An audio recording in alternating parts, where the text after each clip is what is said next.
हरे राम राम राम हरे हरे, हरे कृष्ण कृष्ण कृष्ण हरे हरे।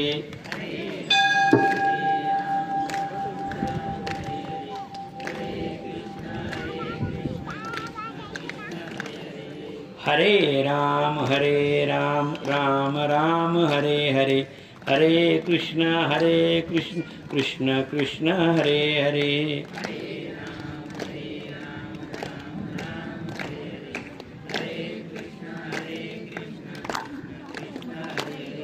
हरे राम राम राम हरे हरे, हरे कृष्ण कृष्ण कृष्ण हरे हरे।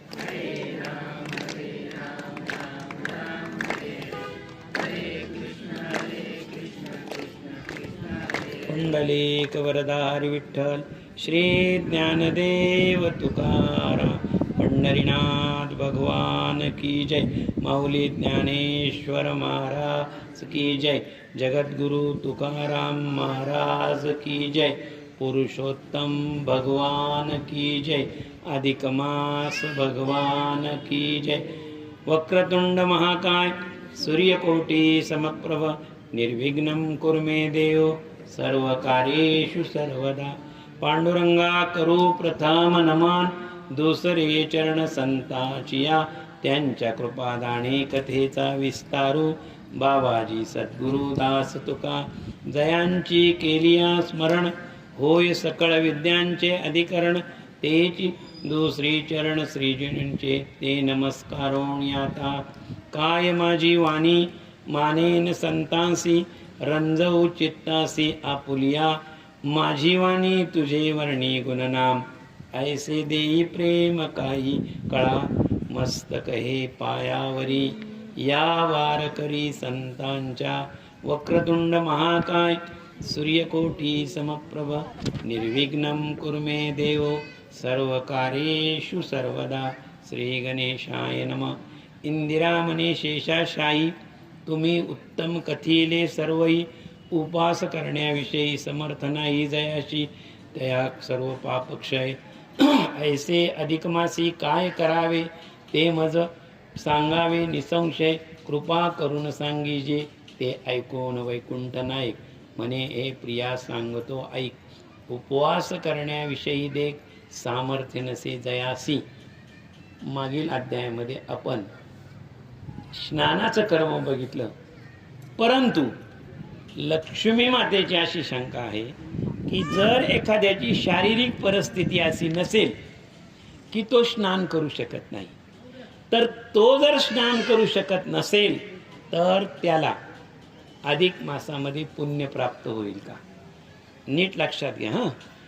कोणताही व्रत असो, कोणतीही साधना असो, कोणताही तप असो, कोणताही यज्ञ असो, जर तो विधिवत यज्ञ झाला तर त्याला प्राप्ती आहे। समजा तो विधिवत झाला नाही तरी लक्षात ठेवा ते एक कर्म पूर्ण झालं म्हणून प्राप्ती आहे। पण जर झालंच नाही तर त्याला प्राप्ती आहे का नाही ते आपण मागच्या वेळेस स्नानाच्या बद्दल सांगितलं। जर तुम्हाला स्नान करता आलं नाही तर नामस्मरण हरिनामाचं स्नान तुम्ही करू शकता, मागच्या अध्यायामध्ये सांगितलेले। आता स्नानानंतर पुढचा जो विधी सांगितलेला आहे मी तुम्हाला नीट तीनच सांगितलेले, स्नान, जप आणि दान, दीपक आणि उपवास, हे 5 अंग आहे। या अधिक मासाचे 5 अंग आहे, त्यापैकी आपण दीपक याच्यावर बोललोय, आज उपवासाचा विषय काढलेला आहे। काय प्रश्न विचारलेला आहे इथे, जर एखाद्यानं या अधिक मासामध्ये उपवासच केला नाही किंवा उपवास घडला नाही तर त्याला पुण्यप्राप्ती होणार नाही का? त्याचा अधिक मास फल होणार नाही का? त्याला अधिक मासाचे फल प्राप्त होणार नाही का? पुरुषोत्तम भगवंताची कृपा होणार नाही का? असा प्रश्न आहे सरळ या अध्यायामध्ये। तर म्हणे प्रिये सांगतो ऐक, उपवास करण्याविषयी देख, सामर्थ्य नसे जयाशी, तई मलमाशी अनुदिनी, मौन करावे एक भुक्त जेवण, अथवा मौने हैष्य नियम भक्षण करावे. जर एखाद्याला उपवास करता आला नाही, परिस्थितीच तशी असेल की त्याला अन्न खावंच लागेल, किंवा त्याला उपवासाचं जे काही पोटाला जे औषध असतील तर ते नियमित घ्यावंच लागतील, परिस्थिती येते, तर त्याला दुसरा मार्ग सांगितलेला आहे. त्या उपवासाला एक पर्याय, आणि त्या उपवासाचा पर्याय आहे, काय सांगितलेलं आहे, मौने करावे एक भुक्त. त्यानं काय करावं तर मौन पाळावं. काय पाळावं? मौन. मौनात राहणं, मौनात राहणं हे सुद्धा व्रत आहे. म्हणून आपण संस्कृतमध्ये सुभाषित आहे, मौनस्य सर्व साधनं. मौनाने सुद्धा तुम्हाला साधना करता येऊ शकते. उपवासे जे पुण्य लाभते तई मौन भोजे मिळते, आणि तया ते दुरिते लोपती जान निसंशय. मौने होय. आता मौन झालं. आता मौन 3 प्रकारचं मौन आहे शास्त्रामध्ये. एक कायिक मौन आहे, एक वाचिक मौन आहे, आणि एक आत्मिक मौन आहे. आपल्याला आत्मिक आणि कायिक हे मौन पहिल्यांदा वाचिक मौन समजावून घ्या. वाचिक मौन म्हणजे नीट लक्षात घ्या, आपली जी जीभ आहे आणि जिभेच्या वरती पडजीभ आहे, आणि पडजिभेच्या खाली एक वळण आहे, एक वळण आहे. त्या वळणापासून कंठ आहे तिथे, तिथून शब्द बाहेर येतात. खरं तर वळण आणि तिथूनच खरा शब्द बाहेर येतो. नीट लक्षात घ्या. आपली जीभ आहे, जिभेच्या वरती पडजीभ आहे, पडजिभेच्या नंतर वळण आहे, आणि वळणानंतर खरा शब्द, म्हणजे शब्द खरा तिथून बाहेर येतो. वळण खरा या शब्दाचा अपभ्रंश वैखरी झालेला आहे. म्हणजे ती वैखरी वाणी आहे. म्हणजे कुठून? इथून वरती बोलतो ती आपण वैखरी आहे. व्यवहारात म्हणताना आपण लोक त्यांचं काय खरं आहे, ते गळ्यापासून वर बोलतात, आपण म्हणतो की नाही, कारण ती वैखरी. त्याच्यानंतर वैखरी तुम्ही म्हणाल, जे वाचिक मौन आहे तुमचं ते वैखरीचं मौन आहे. आतमध्ये संवाद चालू असू शकतो. कसा संवाद चालू असू शकतो? ज्ञानदेवा मौन जपमाळ अंतरी धरोनी श्रीहरी जपे सदा. नीट लक्षात ठेवा.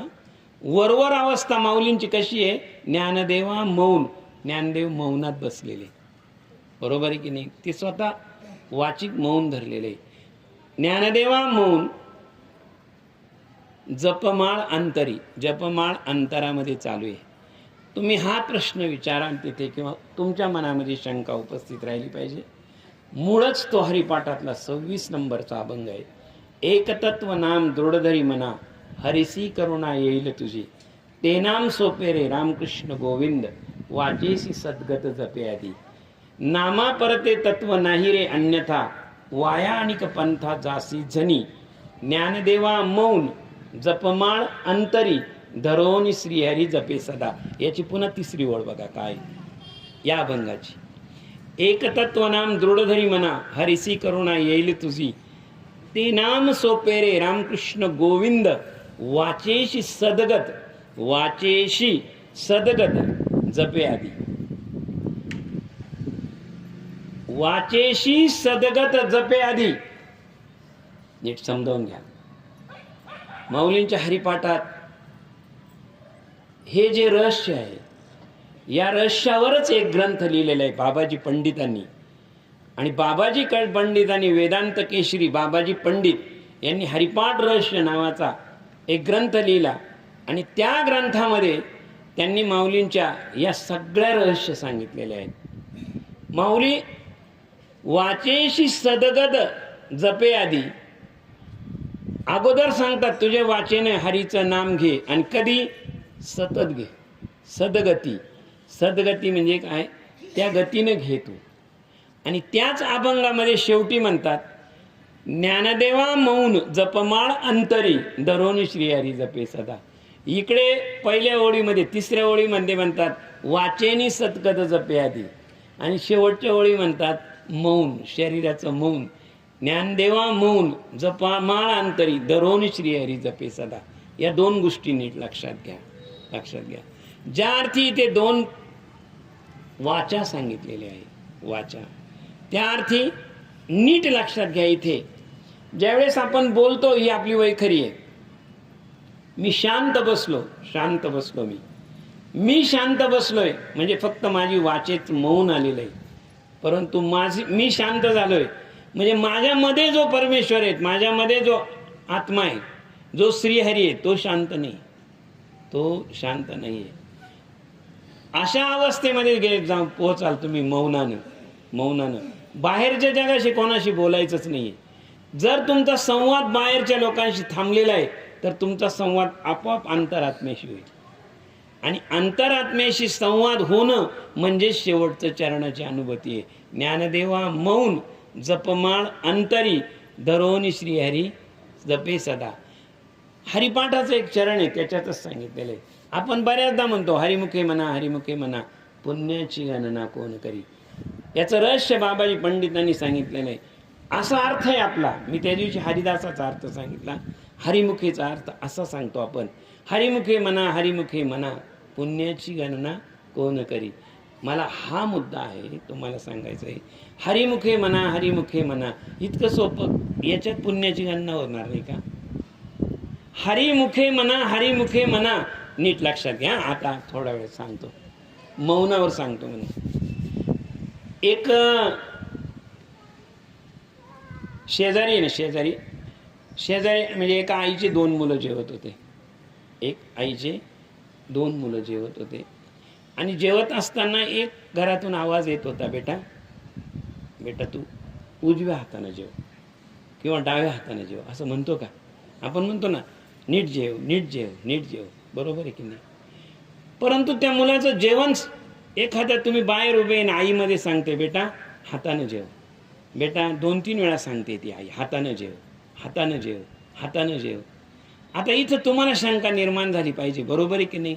ज्या अर्थी ही आई सांगते हाताने जेवण कर, म्हणजे त्या पोराचं जेवण चालू आहे की नाही, मुलाचं जेवण चालू आहे की नाही? फक्त ती काय सांगते, जेवण कर पण हाताने जेव. आता तुम्हाला काय शंका यायला पाहिजे, ते मग हा पोरगा जेवत कशाने होता? बरोबर आहे की नाही? किती सोपं चरण आहे. हरिमुखे म्हणा पुण्याची गणना कोण करे. एक आई बाळाला सांगते बेटा हाताने जेव. 3-4 वेळा सांगितलं हाताने जेव. मग तो कशाने जेवत होता हा शोधाचा विषय. माऊलींचं म्हणणं असं आहे, तुमच्या अंतरामध्ये जो हरी आहे त्याच्या मुखानं हरिमुखे म्हणा, त्याच्या मुखानं म्हणा, वैखरीने नाही, तुमच्या वाणीने नाही. तुमची वैखरी आहे, आत्मदिवस भरलेला जो ईश्वर आहे त्याच्या मुखानं हरी येतो, त्याच्या मुखानं हरिमुखे म्हणा पुण्याची गणना कोण करी. तेव्हा पुण्याची गणना होणार नाही, तुमच्या वैखरीनं बोलून नाही. तुम्ही म्हणाल मग हा अंतरीचा कस काय होईल? बरोबर आहे ना? तर तो होईल तर माऊलींनी त्याच्यासाठी 6व्या अध्यायामध्ये प्राणायाम सांगितलं, 6व्या अध्यायामध्ये माऊलींनी निरोध सांगितला, त्याच्यामध्ये त्यांनी, आणि हरिपाठामध्ये 24व्या अभंगामध्ये सांगितलं, जप तप कर्म क्रिया नेम धर्म सर्वा घटी राम भाव शुद्ध, न सोडी रे भाव टाकी रे संदेह रामकृष्ण टाओ नित्य फोडी, जाती वित गोत कुळ शिळ मात भजे का त्वरित भावनायुक्त, ज्ञानदेवा ध्यानी रामकृष्ण मनी वैकुंठ भुवनी घन केले. ह्या अभंगाचं एक वैशिष्ट्य आहे, प्रत्येक अक्षरी 2च शब्दाचं आहे, 2 शब्दाच्या बाहेर गेलेले नाही माऊली. जप तप कर्म क्रिया नेम धर्म सांगायचा 3रा शब्द नाही आहे त्याच्यामध्ये, नाहीच, राहणारच नाही. जप तप कर्म क्रिया नेम धर्म सर्वागटी राम भाव शुद्ध, न सोडी रे भाव टाकी रे संदेह रामकृष्ण टाव नित्य फोडी. या सगळ्या गोष्टीमध्ये न सोडी रे भाव टाकी रे संदेह, संशय टाकून देव, रामकृष्ण टाव नित्य फोडी, आतमधून रामकृष्ण टाव नित्य फोडी. मुद्दा मला हा सांगायचा आहे. गप्प बसले तुम्ही, एका जागी बसले म्हणजे ते मौन आहे का? नाही, ते मौन नाही, शारीरिक मौन आहे. परंतु चिंतन परमेश्वराचं चिंतन करत राहणं आणि वाचेनं शरीरानं शांत होणं याचा अर्थ मौन आहे. जर तुमचं चिंतन थांबलं, नामस्मरण थांबलं आणि तुम्ही निवळच बसून राहिले, खरंच सांगा तो हे बसणं होईल, कर्म होईल, भक्ती होणार नाही. कारण तुकाराम महाराजांचा अभंग आहे, बैसोनी निवांत शुद्ध करी चित्त, तया सुखा अंत पार नाही. एवोनी अंतरी राहीन गोपाळ, सायासाचे फळ बैसलिया. रामकृष्ण हरी मुकुंद मुरारी, मंत्र हा उच्चारी वेळोवेळा. तुका म्हणे ऐसे देईन मी दिव्य, जरी का होई भाव एकविध. याच्यामध्ये बैसोनी निवांत हे शारीरिक आहे, बैसोनी निवांत हे बाह्यांग आहे, परंतु त्याचा अंतरंग हे बैसोनी निवांत शुद्ध करी चित्त. तो निवांतपणा, निवांतपणा कशासाठी घालव? चित्ताच्या शुद्धी करता घालव. म्हणजे एक काम करतोय ना, तुम्ही काय म्हणता व्यवहारामध्ये, काय म्हणतो तुम्ही बसले बसले एवढं करून घ्या, म्हणजे आहे बसणंच, खरं तर काय आहे बसणंच आहे, पण त्यात एवढं करून घ्या. म्हणजे खरं तर हलवायचं नाही एका जागेवरून, एका जागेवरून न हलवता दुसरं काम करून घेणं, दुसरं काम करून घेणं म्हणजेच काम पूर्ण होणं. निवळ बसणं हे काम नाही. तसं बैसोनी निवांत, त्या निवांत बसण्यामध्ये शुद्ध करी चित्त, त्यात हे काम कर, शुद्ध करी चित्त. मग तया सुखा अंत पार नाही. एवोनी अंतरी राहीन गोपाळ, सायासाचे फळ बैसरिया. रामकृष्ण हरी मुकुंद मुरारी, मंत्र हा उच्चारी वेळोवेळा.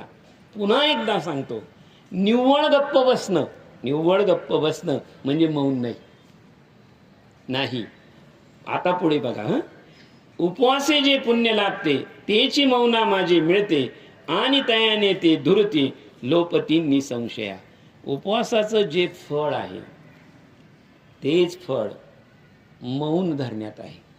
परंतु मौन होय सौभाग्य प्राप्ती, मौने कलह मिटती, मौनेची लाभे सुख संपत्ती, मौनेची कीर्ती वाढती. हे चारही गोष्टी घडूच शकतात मौनानं. ह्या तीन गोष्टी, मौन होय सौभाग्य प्राप्ती, सौभाग्याची प्राप्ती होते. मौन लाभे सुख संपत्ती, बरोबर आहे. मौन लाभे, मौनानेची कीर्ती वाढी, आणि शेवटचं आहे व मौनानेची वाद मिटती. खरंच मिटतील वाद, जर मौन धरलं तर वादच होईल कष्ट, बरोबर आहे की नाही. या चार गोष्टी आहे. मौनाचे होते सुंदर रूप, मौने आयुष्य वाढिले अमुप, मौनेची हरिती सर्वता, मनोनी मौनेची सदा धरावे. स्नान होम भोजन ती ठाई धरावे नित्य, मौन तेथील फळे कवन, ते मी सांगतो सिंधुजे. मौन स्नाने तेज प्रतापी, मौन होमे अचळ संपत्ती, मौन भोजने पै निश्चिंती, आयुष्य वृद्धी होती. ही ओवी अतिशय, ह्या आत्मा ह्या अभंगाची, याचा या स्नाने समय नीट लक्षात घ्या. अतिशय मौन स्नाने तेज प्रतापी. आपण जर शरीरानं बाह्यांगानं आंघोळ केली, स्नान केलं, आपण उदक पाणी सांगितलं मागच्या अध्यायात.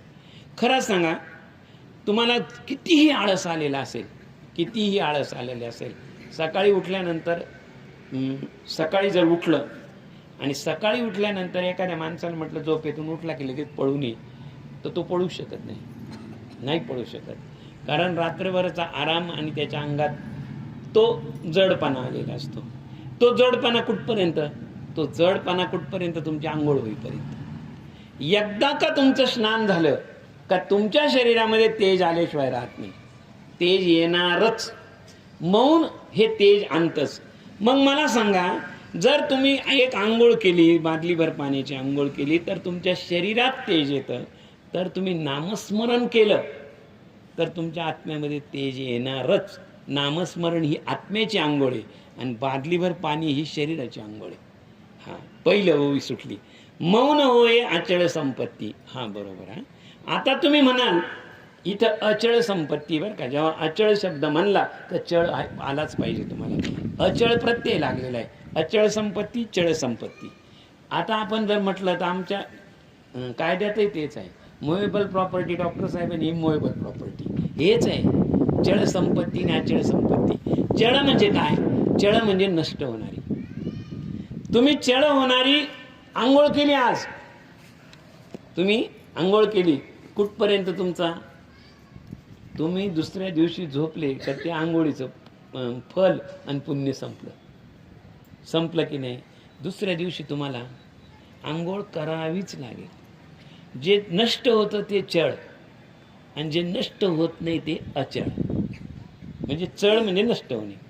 मला एक सांगा, तुम्ही आत्ता आंघोळ केलेली आहे, सांगतो, ती आंघोळ फार तर एखाद्याचं किती, संध्याकाळी तुम्ही झोपताना काही लोक लगेच आंघोळ करतात बघा तुम्ही, म्हणजे त्या आंघोळीचा परिणाम 12 तास, या आंघोळीचा परिणाम पुढे धरू आपण 12 तास. मला एक सांगा, आंघोळीची प्राप्ती पुण्य किती तासात गेलं तुमच्या एका दिवसात? अर्ध्याच दिवसात गेलं, रात्र राहिली अजून, किंवा एक दिवस आणि रात्र. म्हणजे शरीराची जी आंघोळ आहे चळ संपत्ती आहे, म्हणजे ती नष्ट होणारी संपत्ती आहे. परंतु जर तुम्ही नामस्मरण केलं आणि नामस्मरणात मौन ठेवलं तर ती अचळ संपत्ती आहे. आणि अचळ संपत्ती आपण वरती घेऊन जाऊ शकतो. चळ इथंच नष्ट होऊन जातं, चळ हे इथंच नष्ट होऊन जातं. त्यामुळे अचळ संपत्ती. दुसरं तुम्हाला कळालं, म्हणजे आत्म्याला जी शुद्धी करते ते नामस्मरण, आणि ते नामस्मरण जे आत्म्याला शुद्धी करतं ते म्हणजे मौन. आता पुढचं, मौन भोजपे निश्चिती आयुष्य वृद्धी होत असे. नीट लक्षात घ्या, मौन जर धरलं तर आयुष्य वाढतं. हे तुम्हाला मी सिद्ध करून देतो. हे निरुक्तकारांनी मी त्या दिवशी सांगितलं, निरुक्तकारांनी आयुर्वेदातले निरुक्तकार त्यांनी आपल्याला 84 गुणांचा योनीचा हिशोब दिलेला आहे. तसा हरिपाठामध्ये समाधी हरीची समसुखे विनन साधेल जाण द्वैत बुद्धी, बुद्धीची वैभव अन्य नाही तुझे एका केशवराजी सकळ सिद्धी, रिधी सिद्धी निधी अवकीच उपाधी, जवत्या परमानंदी मन नाही, ज्ञानदेवी रम्य रमले समाधान, हरीचे चिंतन सर्व काळ. 13 नंबरचा अभंग. याच्यामध्ये आपल्या श्वासाचं सांगितलं. समाधी कशी लागते तर या समाधीवर 2 हरिपाठामध्ये समाधीवर 2 अभंग आहे. हा 13 नंबरचा आणि 16 नंबरचा परत समाधीवर येते. समाधीवर बोलताना माऊलीने सांगितलंय, नीट लक्षात घ्या. हरिबुद्धी जपे तोनर दुर्लभ, वाचेशी सुलभ रामकृष्ण नामे उन्मनी साधली. पुढची अवस्था आहे, तयासी लादली सकळ सिद्धी, सिद्धी बुद्धी धर्म हरिपाठी आले, प्रपंच निवाले साधू संगे, ज्ञानदेवी नाम रामकृष्ण ठसा येणे दस दिशा आत्माराम. आयुष्याची वृद्धी मौनानं कशी होते यावर बोलायचंय आपल्याला. तुम्ही जेवढे श्वास घेता ना, हे जे श्वास घेता आणि सोडता, 21,617 श्वास एका दिवसात घेता आणि सोडता तुम्ही, श्वास आणि उच्छ्वास. आता तुम्ही एक विचार करा, तुम्ही 21,617 श्वास जर तुम्ही शांत, तुम्ही बोलत राहिले, जास्त बोलत राहिले तर तुम्हाला श्वास जास्त लागतात. तुम्ही पळत राहिले तर श्वास जास्त लागतात. लक्षात ठेवा, भांडत राहिले तर श्वास जास्त लागतात. पण जर तुम्ही शांत बसले श्वासातलं अंतर वाढत जातं. शांत याच्यात शांत श्वास होता ना, म्हणजे जे 24 तासात 21,617 होते, नीट लक्षात घ्या, त्याच 21,000 तुम्ही 48 तास काढू शकता. आणि वरून तुम्हाला काय दिलेले, वरून दिवस नाही मोजून दिले, वरून तुम्हाला दिवस मोजून दिलेले नाही, वरून तुम्हाला तास नाही, मिनिट नाही, काहीच नाही, श्वास मोजून दिलेले. तेवढा श्वास घेतला का पुढचा श्वास नाही घेऊ शकत तुम्ही, जेवढे दिलेले मोजून तेवढेच. मग आता तुम्ही जर श्वासामधलं अंतर वाढवलं, आयुष्य वृद्धी होईल की नाही? लक्षात ठेवा, 21,617 यावर आपण जगतो. चांगदेव महाराजांनी प्राणायाम इतकं केलं होतं आणि श्वासावर इतकी गती मिळवली होती, तर श्वासामधली गती इतकी वाढवली होती. चांगदेव महाराजांना, नीट लक्षात घ्या, चांगदेव महाराज 700 श्वासाच्या दिवसभर जगत होते. किती? दिवसभर. त्यांनी जी गती वाढवत नेली. आणि चांगदेव महाराजांचं शेवटचं श्वासाचं जगणं हे 125 श्वासावर आलं होतं. म्हणजे जे 21,000 श्वास आपण दिवसभरात खर्च करतो, ते चांगदेव महाराज दिवसभरात किती होत होते? 125. म्हणून ते 1400 वर्ष जगले. श्वासातलं अंतर इतकं वाढवलं आणि ही कला कोणाला मिळते? श्वासातलं अंतर वाढवायची. तुम्हाला आम्हाला नाही, ही फक्त योगियांना मिळते. तुम्हाला आम्हाला नाही, योगियांना काय मिळते? आयुष्य वाढवायची कला मिळते. आणि तुम्हाला आणि आम्हाला नामस्मरणाची कला मिळते. म्हणून माऊली 8व्या अभंगात सांगतात, नीट लक्षात घ्या.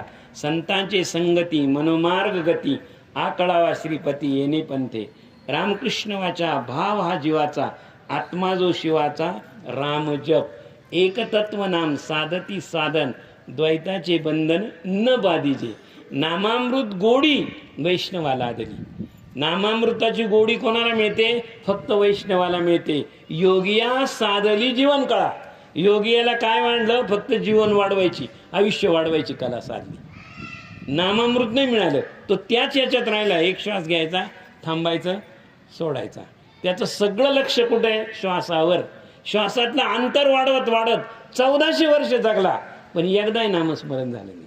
म्हणून कोराची कोराच राहिला. कारण आयुष्यभर विचार कशाचा केला? माझ्या श्वासातलं अंतर वाढलं पाहिजे.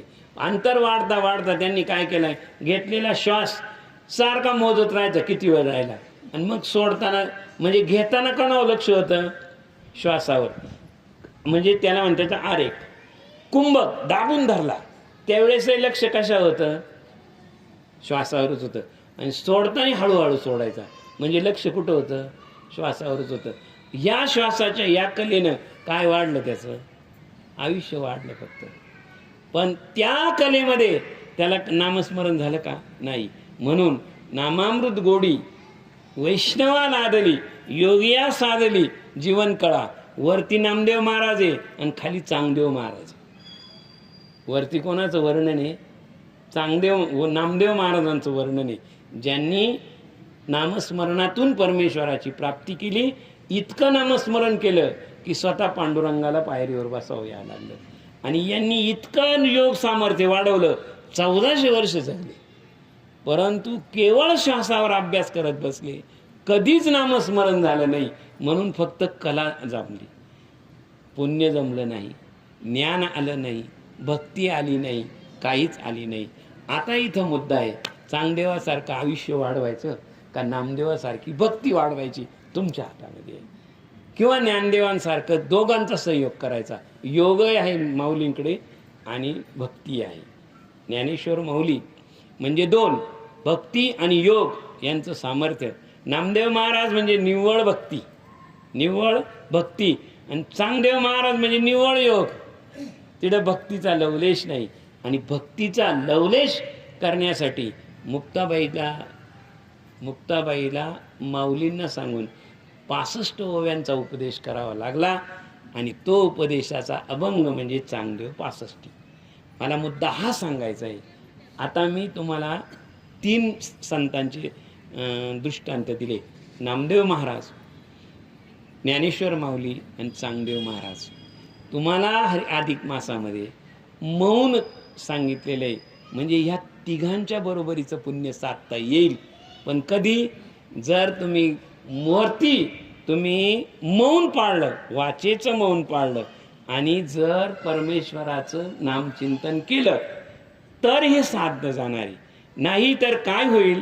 त्यांनी सांगितलं, स्नानासमयी जे बोलत, स्नान करताना जे लोक बडबड करतात. आता तुम्ही पहा हे बरं का. स्नानसमयी जे बोलत, तयांचे तेज जाते हरत. जे शान करत असताना बडबड करतात. बडबड म्हटलेलं आहे, नामस्मरण नाही म्हटलेलं. नामस्मरणाला शास्त्र बडबड म्हणत नाही. नामस्मरणाला शास्त्र काय म्हणतं? नामस्मरणाला पुण्य म्हणतं. जे लोक स्नान करताना व्यर्थ बडबड करते, तयांचे हरती. स्नानसमयी जे बोलत, तयांचे तेज हरती. होम समयी मौन सांडित, ते दरिद्री होते अग्निऋषी. नीट लक्षात आहे या दोघांचं. स्नान करताना बडबड करणं आणि शेजारी कथा चालू आहे, ज्ञानयज्ञ चालू आहे, होम चालू आहे, सगळं आहे, आणि त्याच्यात कोणीतरी बडबड करतं आपापसामध्ये. लक्षात ठेवा, होम चालू आहे, यज्ञ चालू आहे, त्यात जर बडबड केली आणि आंघोळीच्या वेळी जर बडबड केली तर काय होईल? होमात जो बोलतो तो दरिद्री होतो, होमात जो बोलतो तो दरिद्री होतो, आणि जो आंघोळीच्या समयी बडबडी होतो त्याचं तेज कमी होतं, स्मरणशक्ती कमी होते. नंतर नंतर पाय कुठं वस्तू काय ठेवली आठवतच नाही. बऱ्याच लोकांना होतं की नाही? काय वस्तू ठेवली कुठं आठवत नाही. का बरं? स्मृतीचं तेज कमी झालं. का? हे बडबड. स्मृती जर तुम्हाला चांगली ठेवायची असेल, स्मृती हे शरीरातलं प्रत्येक काहींची दृष्टी कमी होऊन जाते, ऐकणं कमी होऊन जातं, विस्मरण होतं, सगळं होतं. त्याला कारण त्याला नीट लक्षात घ्या. हां, तेज या शब्दाचा अर्थ तेज. खरं सांगा, हा कान आहे, हा कान ऐकतो का कानामधलं जे शक्ती आहे ती तेज ते ऐकतो? तुमचं शक्ती समजा कानवरचा कापून टाकला, ऐकतो येणार नाही का? येईलच ना. मग कान ऐकतो का कानातलं तेज ऐकतं? डोळे पाहतात का डोळ्यातलं तेज पाहतात? आपलं अन्न खातो आपण, आपलं पचन आहे, पचन. अपचन म्हणजे काय? आपल्या त्या पचनासाठी जे तेज लागतं ते कमी पडतं, म्हणजे अपचन. लक्षात ठेवा, जिथं जिथं कर्म इंद्रियांची शक्ती आहे, ज्ञान इंद्रियांची शक्ती आहे, त्यालाच तेज म्हणतात. आणि ते तेज कमी होऊन जातं. म्हणजे कोणाचं काय होईल हे नाही सांगता येत, परंतु तेज कमी होतं. मी नाही सांगत, शास्त्र सांगतं. काय? आणि स्नाने समयी जे बडबडती, स्नाने समयी जे बडते, तेज तयांचे जाती हरून, त्यांचं तेज निघून जातं. आणि भोजनी मौन त्यागीती, तयांचा आयुष्य मृत्यू हरित. यास्तव मनुष्य मात्रा ती सतत मौन धरावे. अधिक मासामध्ये ज्या दिवशी तुम्ही उपवास करता मौनाचा, त्या दिवशी बोलायचं नाही, जेवताना बोलायचं नाही, अंघोळ करताना बोलायचं नाही. लक्षात ठेवा. आणखी पुढे काय? जर तुम्ही दीप म्हणजे यज्ञ येतो, दीप लावताना बोलायचं नाही, कारण त्यावेळेस बोलणं नाही. आणि भोजनी ऐसे ऐकोनी पयोस्त्री म्हणे हो दयाळा भगवंता, तुम्ही मौन व्रताची तत्वता अतिउत्तम कथिले, परी त्या व्रताचे किती प्रकार आणि ते धरावे कियत कलावर, हेही सकळ सांगावे. मजला आता सांगिजे. मग श्रीशी म्हणे जगन्नाथा मौनाचे. आता ते लक्ष्मी मातेने सांगितलं, तुम्ही तर मौनाचं फार सांगितलं आम्हाला, मौनाचं इतकं सांगितलं, पण आता तर किती वेळ करायचं यालाही मार्ग द्यायला पाहिजे ना. हा काल कोणता, शुभ काल कोणता, अशुभ काल कोणता, त्याचे प्रकार किती, काय, आणि हे सगळं सांगितलं तुम्ही. काय? मौनानं आयुष्य वाढतं, बरोबर सांगितलं. मौनामध्ये तेज वाढतं, हे बरोबर सांगितलं, सगळं सांगितलं. पण त्याचे प्रकार किती? आता मौनाचे प्रकार 2. ओवी नीट ऐका. मौनाचे प्रकार 2 असत. एक ते भोजनापर्यंत आणि प्राण उत्यंतर. मग श्रीशी म्हणे जगन्नाथ मौनाचे प्रकार 2. भोजनापर्यंत मौन, ते यथोक्त दे संपूर्ण, आणि प्राण उत्याहून 3 किंचित न्यून असत असे. नीट लक्षात ठेवा. सकाळपासून तुम्ही मौन धरलेले, कुठपर्यंत? तुमचं भोजन झालं, तिथून पुढे तुम्ही बोलू शकता. म्हणजे मौनाचा काळ नाही सांगितलेला बरं का. हे जे मौन आहे ते भोजनापर्यंत आहे. म्हणजे आता तुम्ही 1 भुकतो 2 भुकतो राहिले हे नाही माहिती. आता दुसरी गोष्ट त्यांनी काय सांगितलं, दुसरं जे आहे ते प्राण हुत्यंत्य. आता प्राण हुत्यंत्य म्हणजे आता तुम्हाला सांगतो बरं का, 2 अर्थ याचे. आपला प्राण जाईपर्यंत म्हणजे आजन्म मौन, किंवा तुम्ही जो यज्ञ पेटवलेला आहे त्याच्यामध्ये तुम्ही आहुती देईपर्यंत. तुम्ही म्हणाल काय यज्ञ आम्ही पेटवलेला आहे?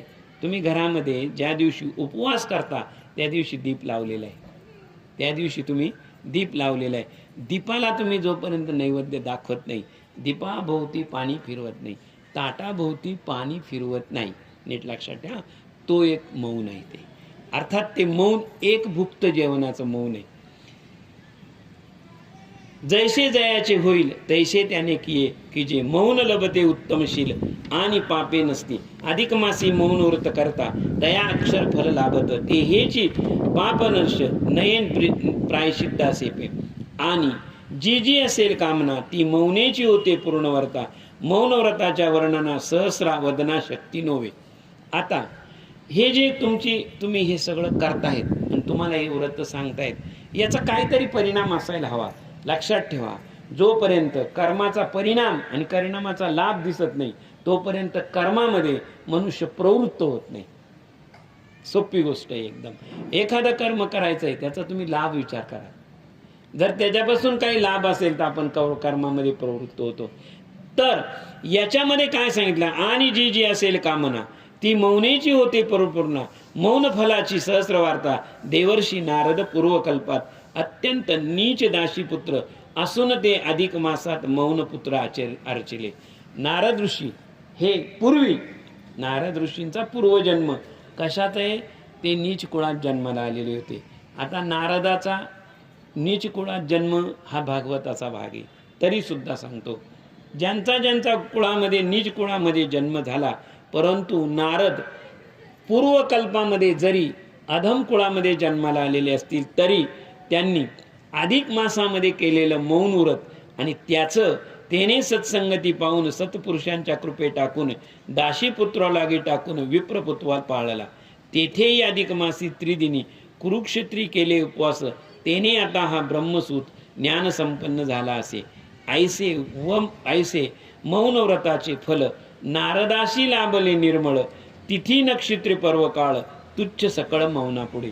नीट लक्षात ठेवा, नारदाचे 3 जन्म तिथे तीन सांगितलेले आहे. का तो ज्यावेळेस कुरुक्षेत्रामध्ये लढाई चालू होते, कुरुक्षेत्रामध्ये लढाई चालू होते त्यावेळेस नारद भगवंतांनी जितक्या दिवस लढाई चालली, जितक्या दिवस युद्ध चाललं, त्यांनी सांगितलं नारद भगवान कोणत्याही बाजूने नव्हते. म्हणजे ते कौरवांच्याही बाजूने नव्हते, पांडवांच्याही बाजूने नव्हते, पण त्यावेळेस ते मौनात होते. म्हणजे त्या काळात त्यांनी एकच व्रत केलं. कोणतं व्रत केलं? मौन व्रत केलं. ऐसे मौन व्रताचे फल नारदाशी लाभले निर्मळ, तुच्छ सकळ मौना नाही.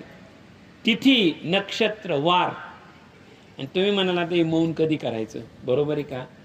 मौलींनी जसं सांगितलं हरिपाठात, काळ वेळ नाम उच्चारता नाही, दोन्ही पक्ष पायी उद्धरती, या ग्रंथामध्ये तेच सांगितलेले आहे. तिथी नक्षत्र वार काही पाहायची गरज नाही. तुम्हाला वाटलं आज माझा आठवड्याचा उपवास आहे आणि आज मी मौन धरणार आहे, अगदी तुम्ही त्या क्षणाला मौन धरू शकता. बरं, मौनाचा कालावधी कुठेच सांगितलेला नाही. तुम्हाला तुमच्या इच्छेवर आणि तुमच्या शरीराला सोसेल असं मौन करू शकता तुम्ही. मौन व्रत केले ते जयांच्या साधना क्लेश बहुत, त्या नाना तीर्थयाता किम्यर्थ सकळ मासाहुनी अत्यंत अधिक मास श्रेष्ठाचे. केवळ एक अधिक मासा समान द्वाशेष शब्दासी नवे जाण, मग तेथे करती मौन भोजन काय पुण्य करावे. नाहीतर मी तुम्हाला सांगतो, त्यांनी सांगितलेलं आहे अधिक मासा इतकंच पुण्य प्राप्त होत असेल तर कोणतं आहे ते? द्वादशी. म्हणजे तुम्ही एकादशीचा उपवास करता आणि द्वादशी दुसऱ्या दिवशी पडता. खरं तर एकादशीला पारण म्हणतात, उपवास म्हणत नाही. दशमीच्या दिवशी एकच वेळ जेवायचं, दशमीच्या दिवशी एक वेळ जेवायचं, एकादशीच्या दिवशी पूर्ण उपवास करायचा आणि उपवास केल्यानंतर द्वादशीला सूर्यनारायण उगवायच्या आत जेवण करायचं. याला आपण पारण म्हणतो. म्हणून तुकाराम महाराजांनी या उपवासाला उपवास म्हटलेले, बाकीच्या उपवासाला, आणि एकादशीला पारण म्हटलेले. हा पारण शब्द कुठे आलाय? माझ्या वडिलाची मिरासिगा देवा, तुझी चरण सेवा पांडुरंगा, उपवास पारणे राखीला दारवंटा, केला भोगवटा आम्हा लागी, वंश परंपरागत दास मी अंकित, तुका मोकलिता लाज कुणा. मौनासाठी अधिक मासानंतर सर्वोत्तम काळ कोणता असेल तर द्वादशी.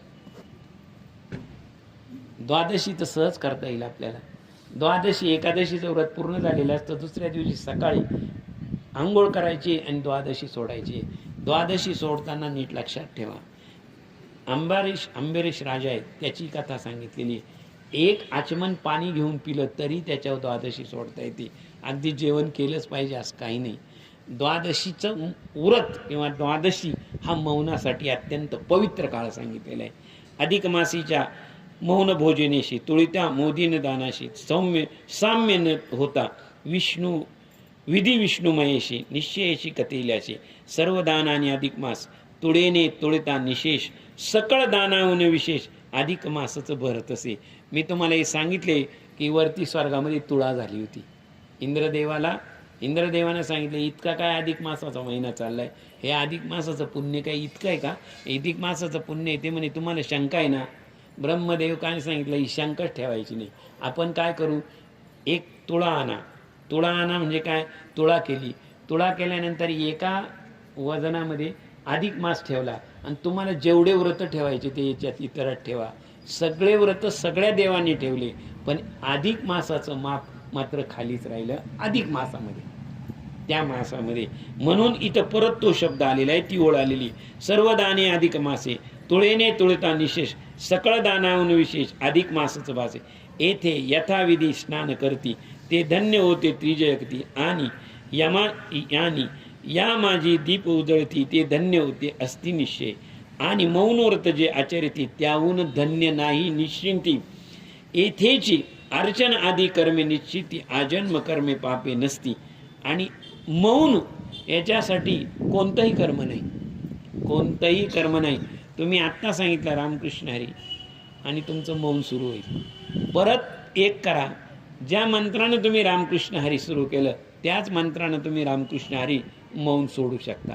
किती वेळ मौन धरायचं याचा काळ सांगितलेला नाही, परंतु जितका वेळ तुम्ही मौन धराल तितक्या वेळ मात्र पुण्यप्राप्ती आहेच. सकळ इंदिरे अधिक मासा माझिरी हे दर्शनाते सुंदरी तू निर्धारी होय.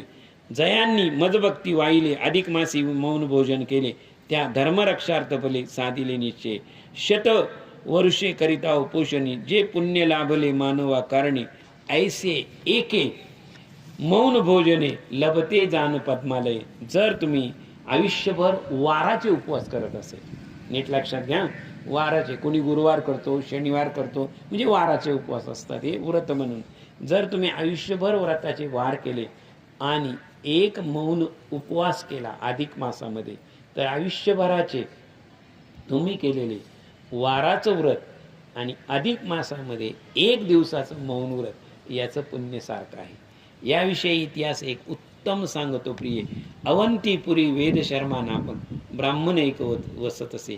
तो स्वाध्याय निरंतर शांत महातपस्वी अभिमान रहित निर्गम निरीच्छ निष्पापपूत आणि जितेंद्रिय होता. ऐसा स्वधर्म रात्रंदिवस वर्तत असता सविशेष कदाचित कालपर्यय अधिक मास अति निकट पाठला. याविषयी एक मी तुला कथा सांगतो म्हणे. कोण? भगवान विष्णू सांगतात की याविषयी इतिहास एक. अवंतीपुरी नावाची एक नगरी होती, अवंतीपुरी गाव, आणि तिथे वेद शर्मा नावाचा एक ब्राह्मण राहत होता. बरं, तो ब्राह्मण कसा होता?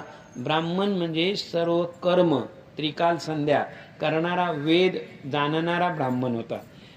परी सांप्रत दोन्ही उपवासाचे सामर्थ्य नाही, जेणे तयाचे फळ होई ऐसे काय करावे. ऐसा विचार करता विप्राची झोप लागे ना औचिता.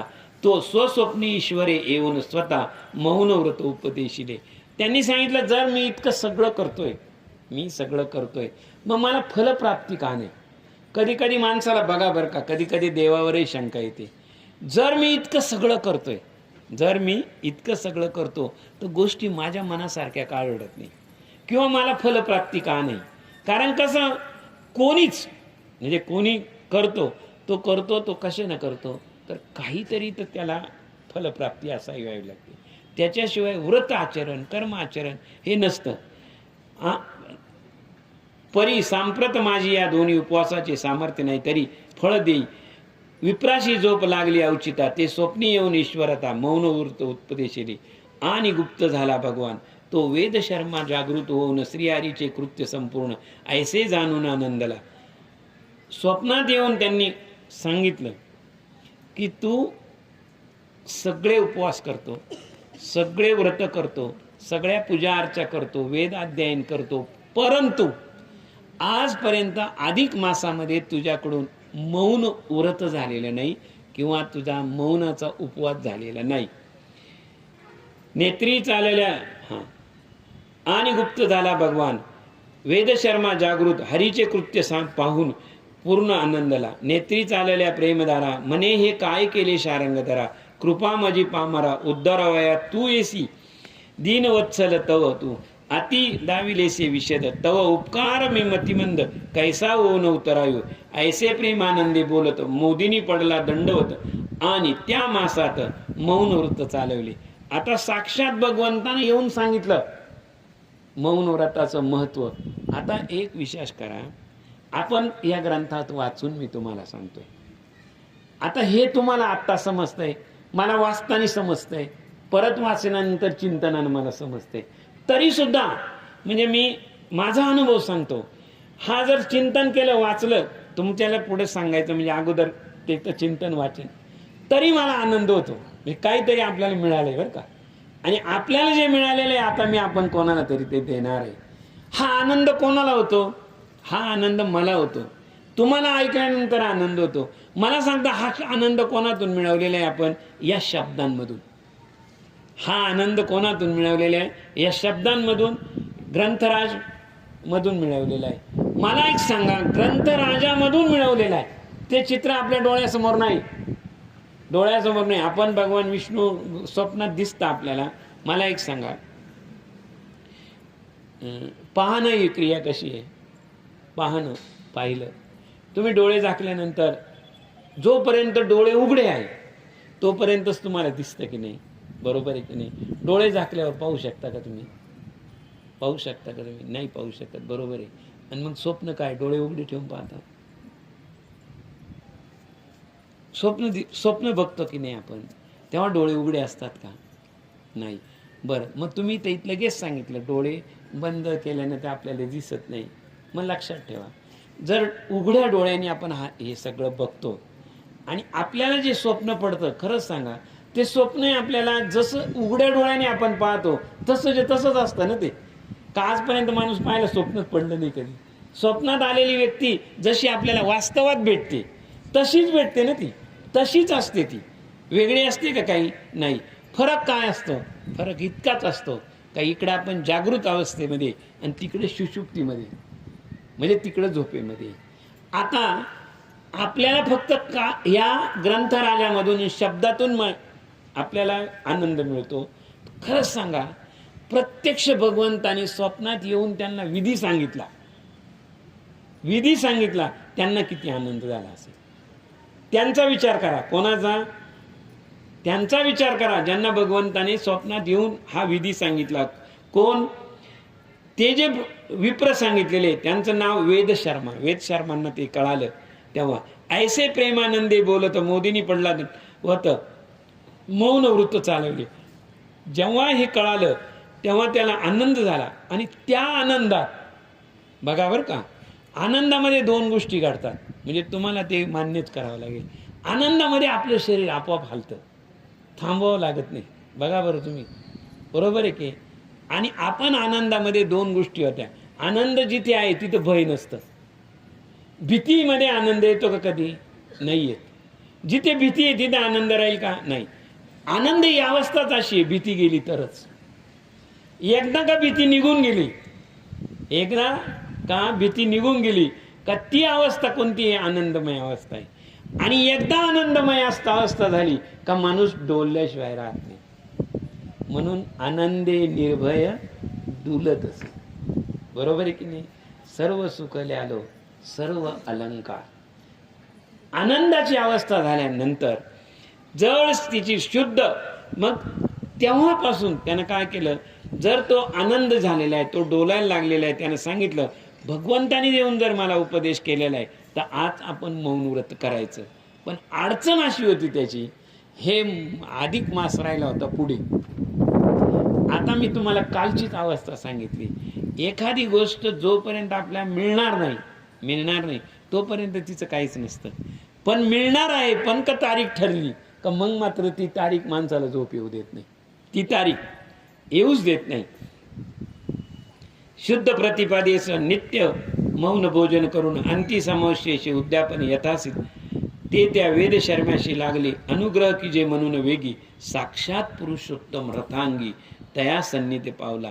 आणि वेद शर्मानं अधिक मासाचे जेवढे 29 दिवस होते त्या 29 दिवसाचं त्यानं मौन बाळगलं. नीट लक्षात घ्या, मौन केलं, चिंतन केलं. परिणाम काय झाला?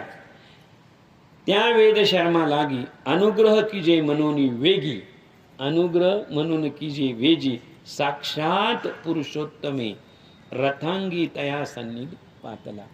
म्हणजे भगवान विष्णूचं चतुर्भुज रूप उपदेशाला आलं होतं. परंतु जेव्हा व्रत पूर्ण झालं तेव्हा त्याच्या स्वप्नामध्ये भगवंत आले. पण भगवंत एकटे नाही आले, रथ आणि गरुड दोन्ही गोष्टी घेऊन आले. तुम्ही म्हणाल या स्वप्नातल्या गोष्टी काय खऱ्या आहे? बरोबर आहे ना, अशी शंका येईल. पण स्वप्नातल्या गोष्टी खऱ्या नसेल तर तुकाराम महाराजही खरे नाही मानावं लागेल. मग तुम्हाला तुकाराम महाराजांचा गाथा खरा नाही, तुकाराम महाराज खरे नाही जर तुम्हाला स्वप्न नसेल तर. कारण तुकाराम महाराजांनी गुरु परंपरेमध्ये जो अभंग सांगितलेला आहे तो हाच आहे.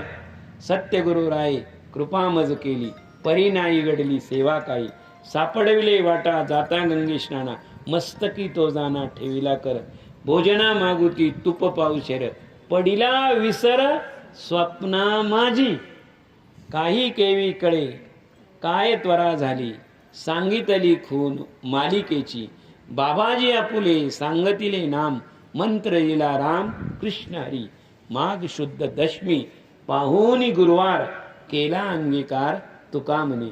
कुठे जो अनुग्रह झालेला आहे, अनुग्रह झालेला आहे तो स्वप्नात आहे. बरोबर आहे की नाही?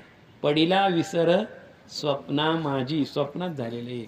लावोनिया हात कुरवाडीला माथा सांगितली चिंता न करावी. हे कुठे आहे सगळं? जर तुम्हाला स्वप्नावर विश्वास नसेल तर मग तुकाराम महाराजांवर विश्वास ठेव. आणि जर तुकाराम महाराजांच्या गाथ्यावर विश्वास आहे, तुकाराम महाराजांवर विश्वास आहे तर स्वप्नावर विश्वास ठेवावाच लागेल. देवा तुझी या पंत देवा तुझी या पाद कृपा सर्वार्थ भक्ती राहावी माझी तव तदभक्तीच्या काजी प्रेमा सहजी असावा.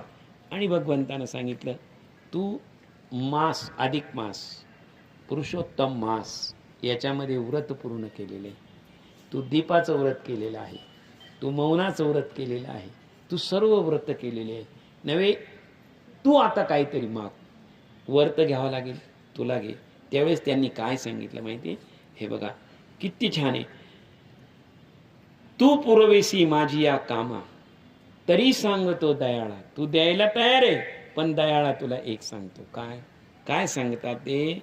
देवा तुझी आपण ब्रह्मांड माझी शुभ चक्रवर्ती सहित दुर्लभ ऐसा परम सौख्याचा लाभ व्हावा सुलभ या तुझे काया वाचे म्हणे करुण नित्य घडावे विप्रसेवन नानाविधी भोग संपूर्ण अखंड अनुदिनी मिळावे. दिनावरी म्या अनुग्रह करावा परम सुख समूह हरावा दाने करण्याचा लहावा घ्यावा प्रेमा ठाई स्वधर्मे मम देही निरोगी असावे गृहा माझे धन वाढावे क्षेत्र बहुधान्य फिरकावे गोधन व्हावे विपुल पै कदापि माझ्या स्वजनांशी वियोग न व्हावा ऋषिकेशी की मज स्वेदाशी वैकुंठी गमन घडावे. काय काय देऊ शकतो तू? येस यादी बरं का, ही यादी नीट ऐका. काया वाचे म्हणे करून नित्य घडावे विप्रसेवन. मला प्रत्येक दिवशी ब्राह्मणाचं सेवन घडालं, पूजन झालं पाहिजे. नाना विध भोग संपूर्ण आयुष्यात जेवढे पृथ्वीवर भोग आहे ते संपूर्ण भोग. दुसरी दिनावरी म्या अनुग्रह, जेवढे गरीब लोक आहे त्यांच्यावर अनुग्रह. परम दुःख समूळ हरण, दुसऱ्याचं दुःख समूळ हरण. दाने करण्याचा लहावा घ्यावा प्रेमा ठाई स्वधर्मी मम देही आरोग्य, मी आरोग्यवान असायला हवा शेवटपर्यंत मला कोणताही रोग नको. गृह माझी धन वाढावे, माझ्या घरात धन दंपती संपत्ती वाढावे. क्षेत्रात बहुत धान्य पिकावे, माझ्या शेतीमध्ये खूप धान्य पिकावं. गोधन व्हावे विपुल, माझ्याकडे खूप गाई म्हशी असाव्यात. कदापि माझा स्वजनांशी विवेक कदापि न होई, माझे स्वजन म्हणजे मुलं जे काही माझे संबंधित नातेवाईक आहे त्यांचा आणि माझा वियोग कधीच झाला नाही पाहिजे, म्हणजे तेही जगले पाहिजे मी जगलो पाहिजे. बरं पुढे, आणि माझं अंती सेदाशी वैकुंठी गमन घडावे, आणि मला शेवटी तुझं बरोबर वैकुंठात जायला मिळालं पाहिजे. आता नीट ऐका, इथं करा. हे सकळ माझे मागणे देवा तुझे देशी आहे परी. हे जेवढं सगळं मागितलं तर तू मला देशील, हे इतकं सांगितलं, हे मला सगळं देशील पण हे मला नको. किती मोठी यादी सांगितली होती, हे मला नको तर तू काय कर. मज विप्रदानी तई तयाचे व्रते करून पुरुषोत्तम झाला प्रसन्न, मनोनी तयाचे तत्क्षण वरदान दिले. जे कोणी पुरुषोत्तमा मासामध्ये व्रत करतील, उपवास करतील, त्यांना हे मला देण्यापेक्षा मला जे पुण्य दिलं, मला जे वर देशील, मला जो लाभ देशील तेवढा लाभ व्रत करणाऱ्याला द्यायचा. एवढंच मला फळ दे, मला काहीच देऊ नको. काय दे? फक्त जे पुरुषोत्तम मासामध्ये श्रवण, कीर्तन, दीप, स्नान, जप, उपवास, मौन एवढे करतील यांना ते पुण्य दे. माझं सगळं पुण्य त्यांना दे. त्यांना देऊ नको, माझ्या समान त्यांना दे. मला जे देशील तेच त्यांना दे. ते तयाच्या वर्ते करून पुरुषोत्तम झाला प्रसन्न. पुरुषोत्तमाला म्हणून तयाचे तत्क्षण वरदान दिले. आणि ही वाणी ऐकून पुरुषोत्तम भगवान प्रसन्न झाले. काही इतकं करून आणि मी स्वतः देत होतो तरी काहीही मागितलं नाही. यातलं काहीच नको, यातलं काही नको. आणि तू इतकं देण्यासाठी समर्थ आहे तरी सुद्धा मला काही नको. मला फक्त एकच गोष्ट दे, या व्रताची जे उपासना करतील, या व्रताचे जी फल आहे ते मला देशील, तेच इतरांना दे. तसंच दे. हो, अनेक नानाविध यज्ञ केले, वापी तडाख बांधिले, पान धर्मशाळा देवळे ठाई ठाई बांधली. नाना दिले पवित्र परी ते मित्र, वाम ग्राही सर्वत्र अन्न क्षत्रे स्थापिले. ऐसे पुण्यकर्मे बहुत केले, मोदींनी केले सतत. पुढे ते वैकुंठाप्रत जावया जेव्हा इच्छिले, तेव्हा सुरेंद्र दुर्लभ ऐसे विमान प्राशिले खासे. जयाचे सुंदर तेज प्रकाशे, दश दिशा उजाळल्या. आणि तिथून पुढचा जो काळ आहे, तिथून पुढचा जो काळ आहे तो काळ कसा गाठवलेला आहे. वेद शर्मांनी काय केलं? पानपोया उभारल्या, धर्मशाळा बांधल्या, मंदिरं बांधली. गावोगावी जाऊन त्यांनी काय केले? कुपी, गावाजावी जाऊन हौद बांधले. ते विमानी अरोडिनी वेदशर्मा वैकुंठ लागुनी.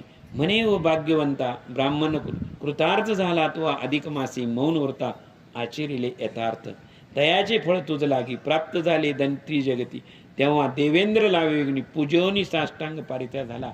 आणि वेद शर्माचं पूजन करताना नीट लक्षात ठेवा, हा, कुटुंबातला प्रमुख हा आलेल्या पाहुण्यांचं स्वागत करतो. तसा देवांचा प्रमुख इंद्र आहे. तर वेद शर्माचं जे साष्टांग किंवा वेद शर्माचे जे स्वागत आहे ते इंद्राणी केलेले आहे. इंद्राणी काय सांगितलंय? अगा विप्रोत्तमा, तू किंचितही पूर्वी मनोरथा अधिक मासी मौन वार्ता हे तुझं साधिले.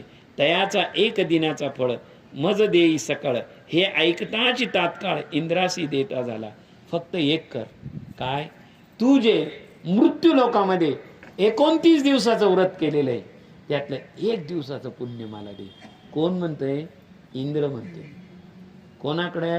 वेद शर्माकडे. पुण्य कुठे केलेलं होतं? मृत्यू लोकामध्ये. मृत्यू लोकामध्ये केलेलं व्रत अधिक मास त्याचं पुण्य घेऊन ते वरती गेले. इंद्राणी साष्टांग नमस्कार केला, पूजा केली आणि सांगितलं की तू मी जे अधिक मासाचं पुण्य तुमच्या जवळ आहे त्यातलं 1 दिवसाचं पुण्य तुम्ही मला द्या. मग तत्भावे सुरेंद्राने ऋतसुरासु दिले क्षणे. आणि असता वेद शर्माने वैकुंठ केले. तो सदा बहु सौख्य भोगित अद्यापि वैकुंठी आहे वसत. इंदिरे मौन भोजनाचा यथार्थ ऐसा अमित प्रभाव असे. आणि त्या 1 दिवसाच्या पुण्यावर 1 दिवसाचं पुण्य घेतलं. कोणी घेतलं? इंद्राने घेतलं. आणि इंद्राने त्या 1 दिवसाचं पुण्याचं काय? मग तत्भावे सुरेंद्राने वृत्तासुरा शुदिले क्षणे. वृत्तासुर नावाचा जो राक्षस होता त्याचं आणि इंद्राचं युद्ध चाललं होतं. त्याचं आणि इंद्राचं युद्ध चाललं होतं. इंद्र त्याला म्हणजे इंद्राला तो ऐकतच नव्हता. इंद्र ऐकतच नव्हता.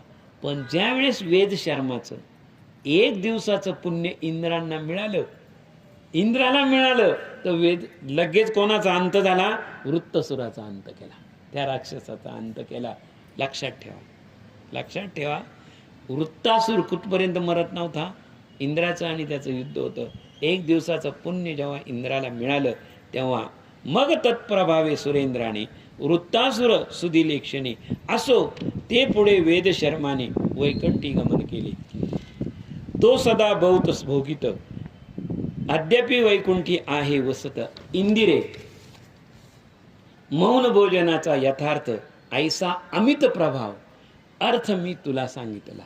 असा प्रभाव आणि अर्थ मी तुम्हाला सांगितलेला आहे. अधिक मासी मौन भोजन केले तेने सर्व ही पुण्य साधले. यास्तव सर्वी साक्षीपी भले मौन व्रत कीजिये. एवं परे ऋषिकेशी कथिता झाला इंदरेशी ऐसे वाल्मिक दृढ धनवाशी कथन करीते झाले. आता इति अधिक मारसात्म बृहन्नारदी पद्मभार सज्जन श्रोते चतुर सप्तम दशोध्याय गोड व्हावा. इति पुरुषोत्तमाय विठ्ठल. पुंडलिक वरदा हरी विठ्ठल. श्री ज्ञानदेव तुकाराम पंढरीनाथ भगवान की जय.